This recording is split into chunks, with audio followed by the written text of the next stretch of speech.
Hi hello friends, എല്ലാ കൂട്ടുകാർക്കും ഇഷ്ടമാത്ര സീരിയലിലത്തെ നല്ലൊരു എപ്പിസോഡിലേക്ക് തന്നെ സ്വാഗതം കേട്ടോ. ചാനൽ ആദ്യമായിട്ട് കാണുന്നുണ്ടെങ്കിൽ ഒന്ന് സബ്സ്ക്രൈബ് ചെയ്ത് ലൈക്ക് ചെയ്ത് സപ്പോർട്ട് ചെയ്യണേ. അങ്ങനെ നമ്മുടെ മഹേഷും ആദ്യം കൂടിയിട്ട് കോടതിയിലുള്ള വക്കീലിന്റെ ഓഫീസിൽ നിന്ന് തിരിച്ച് പുറത്തേക്ക് ഇറങ്ങുമ്പോൾ അവിടേക്ക് ആകാശ് വരുവാണ്. ആകാശ് മഹേഷിനും ആദ്യം ഒന്ന് നോക്കുന്നുണ്ട്.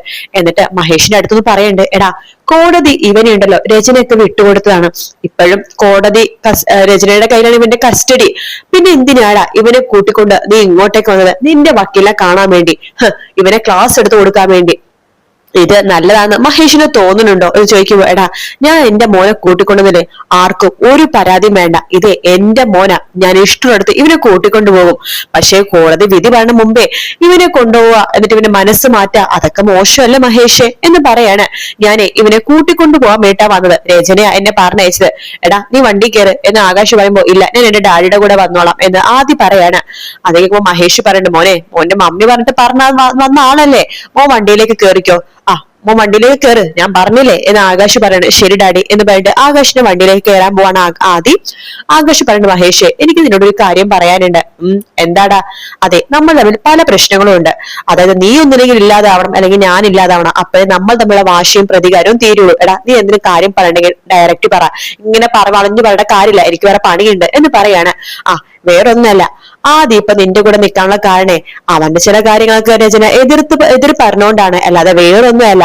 ആദ്യയുടെ സ്വഭാവം നിനക്ക് ശരിക്കും അറിയില്ല. ആദ്യയുടെ സ്വഭാവം പക്ഷെ എനിക്ക് നന്നായിട്ട് അറിയാം. കാരണം ഇത്രയും നാള് അവനെ എന്റെയും രചനയുടെയും കൂടെയായിരുന്നു. അതുകൊണ്ട് ആദ്യയുടെ സ്വഭാവം എനിക്ക് നന്നായിട്ട് അറിയാം. ആദ്യം നീ കാണുന്ന പോലെ വെറും ഒരു പയ്യനല്ല, അവന് രണ്ട് മുഖങ്ങളുണ്ട്. നിനക്ക് അറിയാത്തവനാണ് ഇപ്പൊ ഇവൻ നിൽക്കണതേ. രചനയുടെ ദേഷ്യം കൊണ്ടാ നിന്റെ അടുത്തേക്ക് അവൻ വന്നേക്കുന്നത്. പക്ഷെ നാളെ സമയത്ത് രചനന് വേണമെന്ന് തോന്നിക്കാൻ അവൻ രചന എടുത്തു പോകും. പിന്നെ അവനെ ഒരു കൊലയാളിയാവാൻ മടിക്കാത്ത ഒരു മനസ്സുകൂടി ഉണ്ട് അവന്, അത് നീ മനസ്സിലാക്കിയേക്കൊള്ളാം. എടാ ആകാശ്മരനെ, നീ ജയിക്കാൻ വേണ്ടി ഇതല്ല, ഇതിനപ്പുറവും പറയും. എന്റെ മോനെ എനിക്കറിയാം, നീ ഉപദേശങ്ങൾ തരണ്ട എന്ന് പറഞ്ഞിട്ട് മഹേഷ് അവിടുന്ന് പോവാണ്. ആകാശ് പുച്ഛത്തോടെ ചിരിച്ചുകൊണ്ടിരിക്കുകയാണ്. പിന്നീട് ആകാശം ആദ്യം കൂടി തിരിച്ച് ആകാശിന്റെ വീട്ടിലേക്ക് പോകുന്ന വഴിക്ക് ആകാശ് പറയുന്നുണ്ട്, മോനെ ആദി, നിന്റെ അമ്മ നിന്നെ എത്രമാത്രം സ്നേഹിക്കുന്നുണ്ടെന്ന് നിനക്കറിയാലോ. നിന്റെ അമ്മയുടെ ആകെ പ്രതീക്ഷ നീ മാത്രാണ്.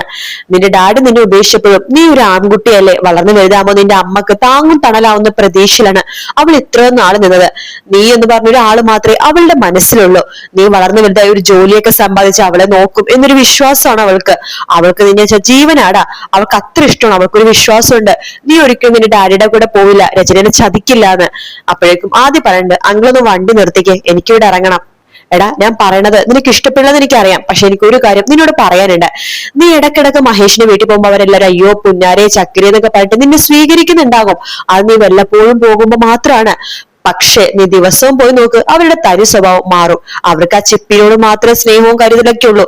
നിന്നോട് വലിയ ഇഷ്ടമൊന്നുമില്ല, കാരണം നീ എന്റെ കൂടെയാണല്ലോ നിക്കണത്. അതുകൊണ്ടിട്ട് പിന്നെ മഹേഷിന് വേറൊരു കുഞ്ഞും കൂടി വരാൻ പോകുവാണ്.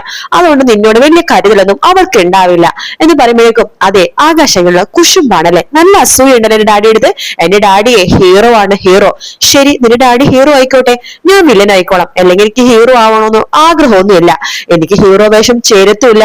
ഞാൻ വില്ലനായി തന്നെ ഇരിക്കട്ടെ, എനിക്കൊരു കുഴപ്പമില്ല. പക്ഷെ ഞാൻ പറഞ്ഞ കാര്യങ്ങൾ സത്യമാണ്. ആകാശങ്ങൾ വണ്ടി നിർത്തിക്ക്. എന്താടാ വണ്ടി നിർത്താനാ പറഞ്ഞത്? അങ്ങനെ ആകാശ് വണ്ടി നിർത്തുമ്പോ ആദ്യം അവിടെ നിന്ന് ഇറങ്ങി പുറത്തേക്ക് ഓടുവാട്ടോ. ആകാശ് തൊട്ടുപേരുടെ, മോനെ നിക്ക്, ഞാനൊന്ന് പറഞ്ഞോട്ടെ, എടാ നിക്കടാ എന്ന് പറയുമ്പോ ആദ്യം അതൊന്നും കേൾക്കുന്നില്ല. ആദ്യം അവിടെ നേരെ ദേഷ്യത്തിൽ നടന്നു പോവാട്ടോ. ആകാശ് ഇവന്റെ ഒരു കാര്യം എന്ന് പറഞ്ഞിട്ട് ആകാശ് വണ്ടിയിൽ കയറി ആകാശം പോകുന്നുണ്ട്. അതിനുശേഷം പിന്നീട് കാണിക്കണത് നമ്മുടെ മഹേഷിനെയാണ്. മഹേഷ് ഒരു ജോലികളൊക്കെ ചെയ്തുകൊണ്ടിരിക്കുന്ന സമയത്ത് ഇഷിത അവിടേക്ക് വരുന്നു കേട്ടോ. ഇഷിത ചോദിക്കണ്ട, മഹേഷ് തിരക്കിലാണോ? ഭയങ്കര സന്തോഷത്തിലാണല്ലോ. അതെ, വക്കീൽ ഓഫീസിൽ പോയപ്പോ വക്കീൽ പ്രതീക്ഷയുള്ള കാര്യങ്ങളൊക്കെ പറഞ്ഞു കാണും അല്ലെ? പറഞ്ഞിടോ. പക്ഷെ എന്നാലും രചന വിവാഹം കഴിച്ചിട്ടില്ല, അതൊരു പോസിറ്റീവായിട്ട് കോടതി എടുക്കോ? അതിലൊന്നും കാര്യമില്ല. ആദ്യം പറയുന്നത് തന്നെയാണ് കാര്യം. അവന്റെ മമ്മി വിവാഹം കഴിച്ചിട്ടില്ലെങ്കിലും മമ്മി ഏത് രീതിയിലായി നടന്നതെന്നൊക്കെ അവനെ നന്നായിട്ട് അറിയാലോ. അവനത് കോടതി പറഞ്ഞ അവളുടെ ആ മുഖം കൂടി വലിച്ചു കീറാൻ സാധിക്കും. അല്ല താനും എന്ത് ചെയ്യായിരുന്നു? ഞാൻ അമ്മയുടെ അച്ഛനോട് സംസാരിച്ചുകൊണ്ടിരിക്കുകയായിരുന്നു.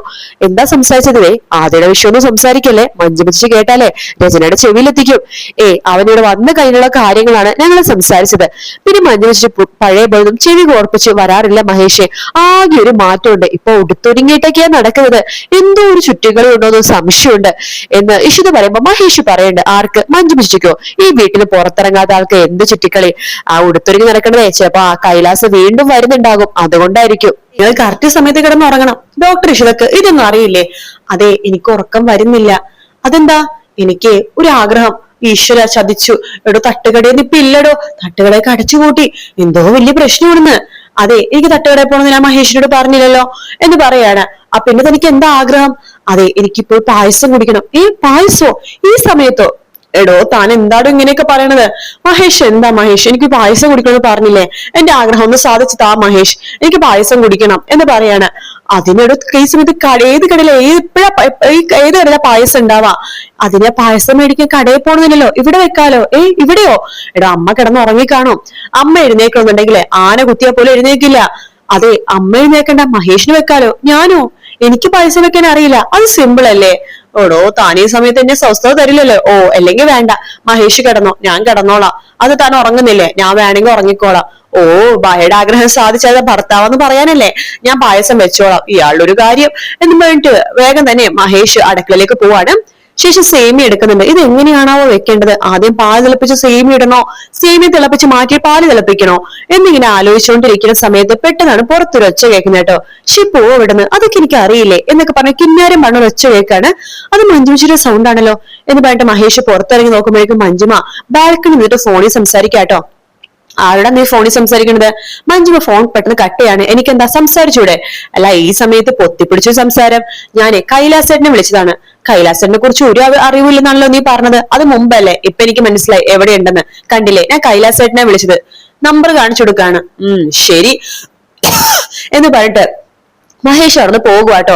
മഹേഷ് പോയി കഴിയുമ്പോഴേക്കും മഞ്ജു മനസ്സിൽ വിചാരിക്കാണ്, ഹാവോ, അജിത്തിന്റെ പേര് കൈലാസ് എന്ന് പറഞ്ഞത് സേവ് ചെയ്തത് നന്നായി എന്ന് വെച്ചിട്ട് വേഗം തന്നെ മഞ്ജുമ റൂമിലേക്ക് പോകുന്നുണ്ട്.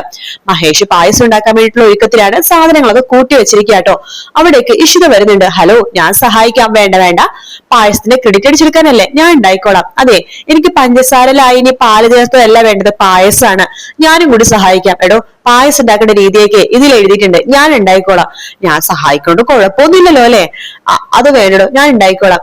മഹേഷ്, ഞാനൊരു ചെറിയൊരു സഹായിക്കാം. അവ പെട്ടെന്ന് പായസം ഉണ്ടാക്കാലോ. ശരി എന്ന് പറയാണ്. അങ്ങനെ ഇഷിതയും പായസം ഉണ്ടാക്കാൻ വേണ്ടി സഹായിക്കുന്നുണ്ട്. അങ്ങനെ പായസം ഉണ്ടാക്കിയാണ് ഇഷിതയും മഹേഷും കൂടി രണ്ടുപേരും കൂടി പായസം ഉണ്ടായിക്കൊണ്ടിരിക്കുന്ന സമയത്ത് മഞ്ജുമയാണെങ്കിൽ റൂമിൽ കയറി അജിത്തിനോട് സംസാരിച്ചുകൊണ്ടിരിക്കുക കേട്ടോ. അജിത്ത് ചോദിക്കുന്നുണ്ട് റൂമിൽ കയറുമ്പോ, അതെന്താ ഫോൺ കട്ട് ചെയ്തത്? അതിന്റെ ചേട്ടൻ വന്നിരുന്നു. എന്താ ഈ സമയത്ത്? അവന്റെ ഭാര്യ ഗർഭിണിയാണല്ലോ.